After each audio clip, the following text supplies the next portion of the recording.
皆さんこんにちは and welcome to Shogo's podcast. So today I'd like to share with you another story. I was with my no instructor this time. So it's another story related to my training, and this time it's a story about my no theater training, no theater instructor. My mouth is not working this morning. I'm always recording this in the morning, by the way, but I'm not going to be cutting this. I wanted to show you my honest self, so I'm not going to be cutting this. But anyways, I had my training yesterday, and there's this story I really wanted to share with you that kind of shocked me, actually. So basically, I went to my training for my no theater, and before we start our training, I always really love talking with my instructor, who is Yamada Sensei. I've actually made a couple of videos where he shows up. There's a part 1 and part 2 video where we went to the evening show of no theater at a private mansion, samurai mansion, where you get to enjoy no theater, and we actually did kind of like a short interview with him and such, where it's a video if you really want to learn about no theater. Basically everything that you need to know about it is included in that video series, so I really hope you can check it out if you're interested. But yeah, he's just 5 years older than me, but he's been doing no theater since he was 3 years old. He was born in a family of no theater, and I really respect him very much. His skills are very high, and he is very dedicated. He's basically been dedicating his whole life to it. So I respect him very much, and I really enjoy training with him.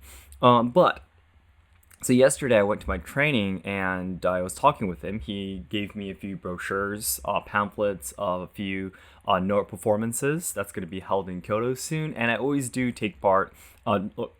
Take part, I mean, I actually just go and watch it, but I actually go and watch a few no theaters, official ones, held in Kyoto, 2 or 3 times in a year.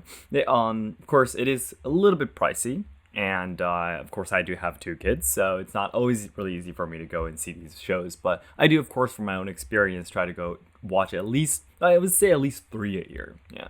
And anyways, as he was introducing these performances to me, he told me that he's really sad and also angry that all 3 of these performances that he showed me, the selling tickets, of course, it's a professional show. He explained to me that none of the the professional no actors that are going to be on stage, gets any money from performing in these stages. They don't receive any salaries, no rewards for going on stage.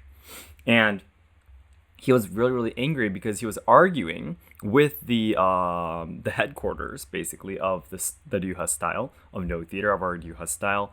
And the reason why he has contact with the headquarters, the headmasters, basically, is because he was training under them.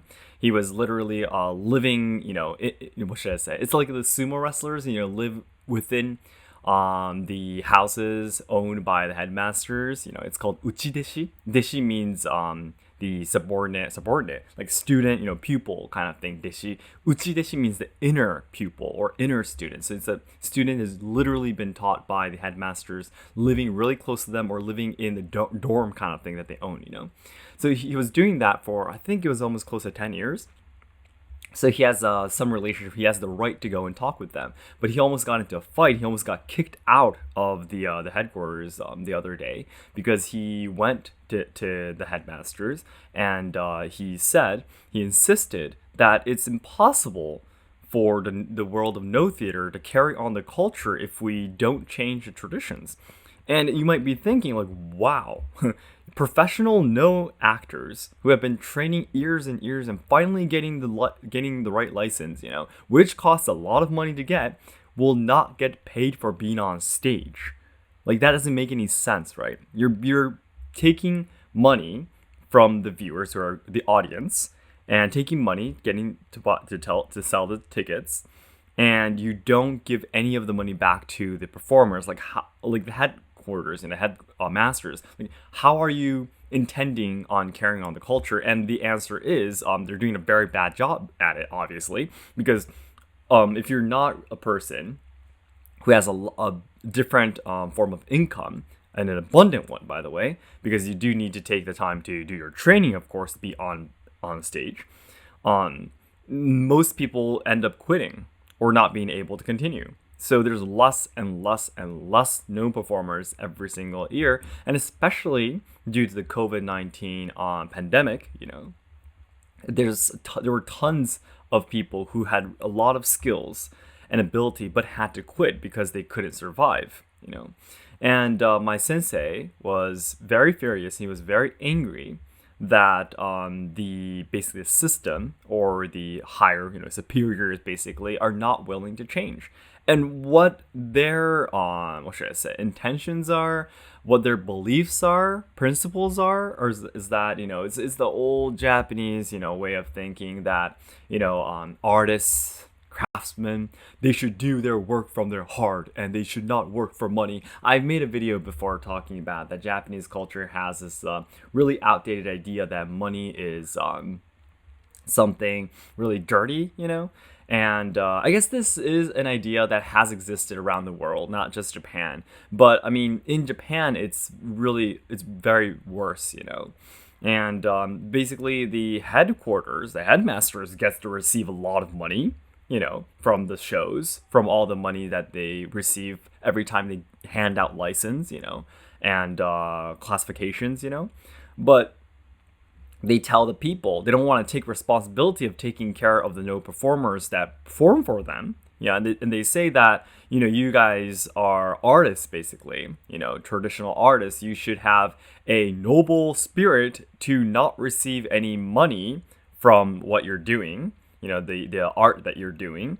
And if you can't survive, get money somewhere else kind of idea. And you can understand how crazy this is. They simply don't want to take responsibility of taking care of their performers, right? Because that's supposed to be what the top people's jobs are, right? That's what's supposed to be what they're supposed to be doing. What are they there for? I mean, of course, for some of the younger performers in the headquarters do perform themselves, but if they really want to carry on their name and if they believe that their ryuha style is so important, you need people to follow you, right? But saying that our tradition is really important, it's noble and it's holy, but you're not taking care of your people who are supporting you is doesn't make any sense at all, right? So my sensei was really angry about that, and he went up and he talked about he almost got kicked out because he got into a quarrel, into a fight with the headmasters. And I've never seen him so angry before. He's a really calm person, of course, and he's very kind. He's always smiling. He's a very nice person. I've never seen him so furious before. And he was telling me that in the no theater world, it seems he's kind of seen as a burden, basically. He's kind of seen as this person who's making a mess, destroying the harmony. And I guess there was someone telling me maybe there were some rumors that he heard about himself. Maybe he was at a really frustrated point, probably. And I was really frustrated together with him, and we talked about 15 minutes before our training about this, and I'm really, really angry about it too. I can't believe the system itself. First of all, I was talking with Harumi about this. The system of this headquarters stuff, it's called iemoto, by the way, in Japanese. Iemoto. It means the root of the house, by the way, in Japanese. So basically, traditional culture in Japan is directly the headquarters, if that makes sense. So, for example, if the headmasters say to my sensei that you are not worthy to be a no performer anymore because you're not obeying us, my sensei will not be able to be a no performer anymore. That makes sense. So it's like saying, for example, there's soccer, right? For the sport, soccer, and the soccer has a headquarter that gives out the right to do soccer. Yeah. And if you do something or you do a play, you have a team, for example, that doesn't obey the headquarters of soccer, you're not allowed to play soccer anymore, or you're not allowed to earn money from soccer anymore, or you're not allowed to play or hold a team or teach soccer anymore. Kind of idea. That's crazy, right?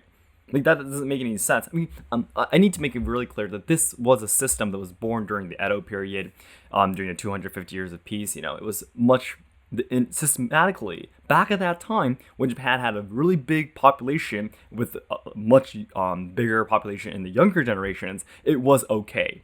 it was to keep everyone in control. It's the Edo period stuff that I always talk about. So back at that time, that might have functioned because it did carry on for 650 years, right? No theater, for example. But right now, we gotta really look at the current situation. Will all Japanese traditional culture be able to be carried on with such a situation, right? Like, so basically, it's the same for tea ceremony. If you, for example, become a tea master rank that you received, like the dans, that you get in Yaido and such. If the the headmaster says, no, you're what you're doing, I don't like it. I don't like what you're doing. I'm gonna be taking away your license. I'm not gonna be letting you do tea ceremony anywhere. And that person will not be able to call him or herself a tea master anymore just because the headquarters said that they can't do it. And of course, I understand that is the reason, because thanks to the headquarters system, headmaster system, it was the reason why Japan's traditional culture was kept quite unique, and it was it was able to carry on because one family basically is responsible for carrying on the culture. So that is a reason why it lasts for a long time. It is a reason why the culture is very unique. I understand the merits of it. I understand the benefits of it. But at the same time, if no one does it anymore, I'm not saying that we should completely destroy the headquarters system, the headmaster system. That would go completely chaotic, and basically people who haven't even had proper training before will be able to call themselves a Yaido-ka or a Kenjutsu-ka or a tea ceremony master. That would be out of control. I completely understand that. Yeah, I do. I really do. But if they want to still continue the headmaster headquarters system, they need to take the responsibilities. Because we've benefited from this system in the past, right? We need to continue benefiting from it if we're going to be maintaining the system. And they are responsible for that, right? I'm not trying to say that I have the right to say something to any headmaster headquarter. I'm talking from a third person point of view that is how it should work, right? I'm saying that within a company, there's a president, there's workers. I'm just saying that the president has a responsibility to take care of their workers. That's obvious, right?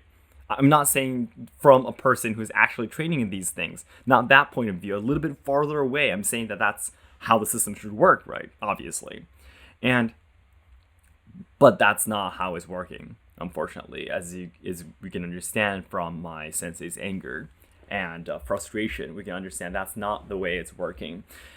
And that's really sad. And that's the reason why I always say, that's the reason why we're losing our traditional culture. It's taking forever. Maybe it'll never change. We don't know what will happen from here. But especially culture like no theater, that's not really, really popular outside of Japan, like katana or tea ceremony or stuff like that. I'm really sure, just like he was saying, just like my instructor was saying, it's going to be disappearing.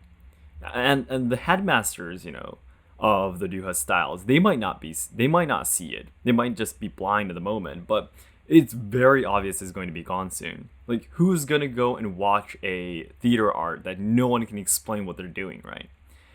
And I was talking with my sensei that what he's trying to fight with is exactly what I am fighting with, too.